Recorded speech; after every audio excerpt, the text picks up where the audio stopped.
इस देश में गंदे राजनीति ने इस देश को किस मोड़ पे लाके खड़ा कर दिया है, जो आप भी सोचते होंगे और हम भी सोचते हैं, तो काफी दुख होता है। इस देश में देशभक्ति की काम करने वाले, इस देश में देश को आगे बढ़ाने वाले, इस देश में इस देश की चिंता करने वाले, देश में रहकर देश के प्रति सोचने वाले लोगों पर एनएस लगाया जाता है, मगर इसी देश में रह करके देश विरोधी नारे लगाने वाले लोगों के प्रति कोई कार्रवाई नहीं होता है। आखिर ये दोहरी चाल इस देश के अंदर क्यों होता है? क्या तुष्टीकरण की राजनीति है या नहीं है?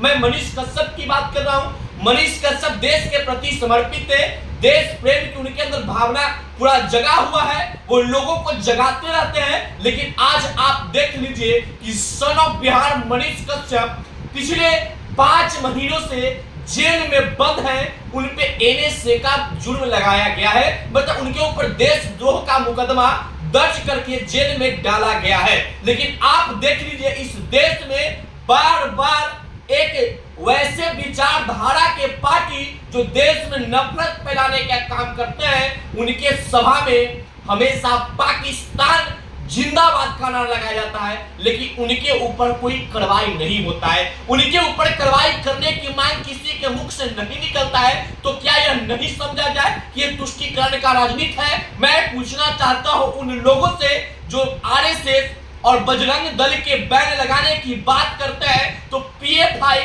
और ओवैसी की पार्टी को इस देश में बैन क्यों नहीं होना चाहिए? क्या वो मुस्लिम समुदाय से आते हैं या उनके वोट लेने के लिए आप गंदी राजनीति करते हैं? आज तक इन लोगों के मुंह पे टेप सट जाता है। कभी हैदराबाद में, तो आप देख लीजिए झारखंड के डुमरी विधानसभा के उपचुनाव में ओवैसी जी भाषण देते हैं, उनके सभा से पाकिस्तान जिंदाबाद का नारा लगता है, तो काफी दुख होता है। दुख इसलिए होता है कि इस देश के आजादी कराने के लिए कितने वीर पुरुषों ने अपने प्राण को न्यौछावर किया है, अपने प्राण को आहुति दिया है। उनके न्यौछावर आहुति से इस देश आजाद हुआ है।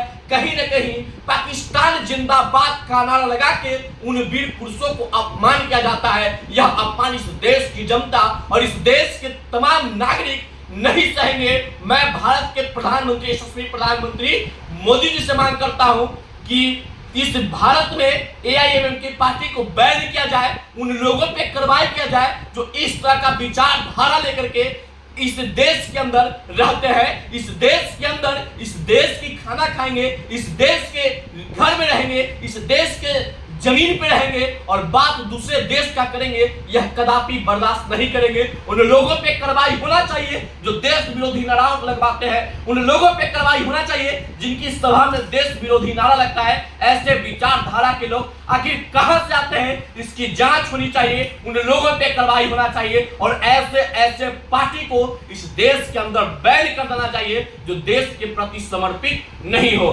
बाकी उन लोगों से मैं पूछना चाहता हूं जो बजरंग दल और आरएसएस के बैन लगाने की बात करते हैं, जो आरएसएस और बजरंग दल लोगों की सेवा करने के लिए बनाया गया है, सिर्फ अपने धर्म को जगाने के लिए बनाया गया है, तो इनके ऊपर बैन लगाने की बात होता है। मनीष कश्यप के ऊपर एनएस लगा दिया जाता है। जो मनीष कश्यप सर पे फौजी का टोपी, देश में तिरंगे झंडा का टी शर्ट पहन करके देश की सेवा करता है, उन लोगों को देशद्रोह बताया जाता है, तो ये नहीं चलेगा। उन पाखंडियों को आपको कार्रवाई करना होगा जो देश में रहकर देश विरोधी नारा लगवाते हैं। बाकी इस वीडियो के बारे में आप क्या सोचते हैं, आपकी क्या राय है, कमेंट बॉक्स में करके बताइएगा। लेकिन जाते जाते मैं इतना ही कहूंगा कि ऐसे लोगों पे कार्रवाई होनी चाहिए। ऐसी पार्टियां इस देश में वंचित कर देने चाहिए, उनको उस पार्टी का सदस्यता रद्द कर देनी चाहिए, उस पार्टी का रजिस्ट्रेशन रद्द करना चाहिए, ऐसे पार्टी को बैन करना चाहिए।